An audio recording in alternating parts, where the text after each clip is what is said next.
Bharatiya Janata party के युवा मोर्चा द्वारा आज स्वामी विवेकानंद की जयंती पर विशेष कार्यक्रम का आयोजन किया गया। इस मौके पर भारतीय जनता पार्टी की युवा ब्रिगेड सोमवार को ऊना में एकत्र हुई।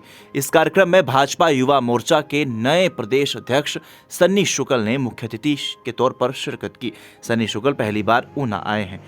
उनके आगमन को लेकर युवा मोर्चा कार्यकर्ता और नेता काफी उत्साहित नजर आए। ऊना में पार्टी कार्यालय पहुंचने पर युवा मोर्चा जिला अध्यक्ष रजत राणा की अगुवाई में कार्यकर्ताओं ने उनका जोरदार स्वागत किया, जिसके बाद सन्नी शुक्ल की अध्यक्षता में पार्टी कार्यकर्ताओं की एक बैठक हुई। इस बैठक में ऊना सदर विधायक सतपाल सिंह सत्ती, वरिष्ठ नेता राम कुमार भी उपस्थित रहे। मीडिया से बात करते हुए युवा मोर्चा प्रदेश अध्यक्ष सन्नी शुक्ल ने स्वामी विवेकानंद की जयंती को लेकर उनके बताए हुए मार्ग पर चलने की बात कही। युवा मोर्चा के कार्यकर्ताओं को विवेकानंद के आदर्शों पर चलने और उनके विचारों से रूबरू करवाया गया। वहीं इस मौके पर प्रदेश की सुक्खू सरकार पर युवाओं से धोखे का भी आरोप लगाया। उन्होंने कांग्रेस सरकार द्वारा वन मित्र, पशु मित्र, ट्रैफिक मित्र आदि की भर्ती के माध्यम से युवाओं के भविष्य से खिलवाड़ कर उन्हें अंधकार में रखे जाने की बात कही।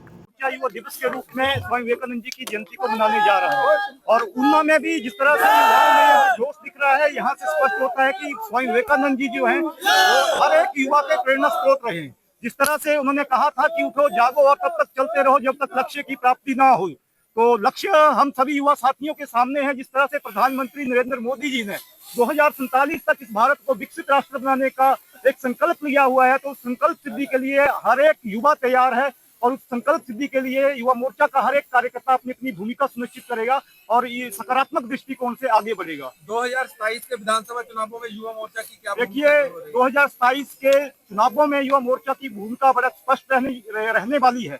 जिस तरह से हम सभी जानते हैं कि जो प्रदेश की सरकार इस समय सत्ता में है, उन्होंने युवाओं से वायदा किया था कि हम आपको पहली कैबिनेट में 1 लाख नौकरियां देंगे, परंतु हम सभी के सामने है कि कितनी नौकरियां उन्होंने युवाओं को दी हैं और युवा अभी जो हैं रोजगार के अवसर ढूंढ रहे हैं। उन्हें पूरे रोजगार के अवसर जो समाप्त कर दिए हैं। इन्हीं मुद्दों के साथ हम 2027 के चुनावों में जाएंगे और युवाओं का जो जोश यहाँ दिख रहा है और जो यहाँ पर निकम्मी और भ्रष्ट सरकार बनी हुई है, उसके खिलाफ मोर्चा खुलेगी और आने वाले समय में 2027 में भारतीय जनता पार्टी की सरकार बनेगी।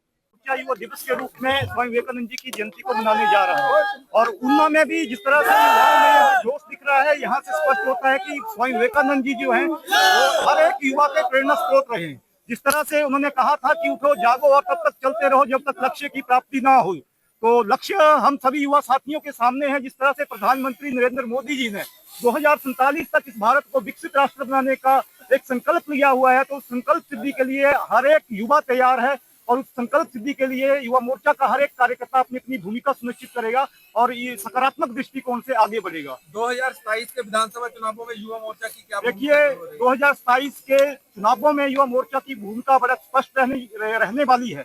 जिस तरह से हम सभी जानते हैं कि जो प्रदेश की सरकार इस समय सत्ता में है, उन्होंने युवाओं से वायदा किया था कि हम आपको पहली कैबिनेट में 1 लाख नौकरियां देंगे, परंतु हम सभी के सामने है कि कितनी नौकरियां उन्होंने युवाओं को दी हैं और युवा अभी जो हैं रोजगार के अवसर ढूंढ रहे हैं। उन्हें पूरे रोजगार के अवसर जो समाप्त कर दिए हैं। इन्हीं मुद्दों के साथ हम 2027 के चुनावों में जाएंगे और युवाओं का जो जोश यहाँ दिख रहा है और जो यहाँ पर निकम्मी और भ्रष्ट सरकार बनी हुई है, उसके खिलाफ मोर्चा खुलेगी और आने वाले समय में 2027 में भारतीय जनता पार्टी की सरकार बनेगी।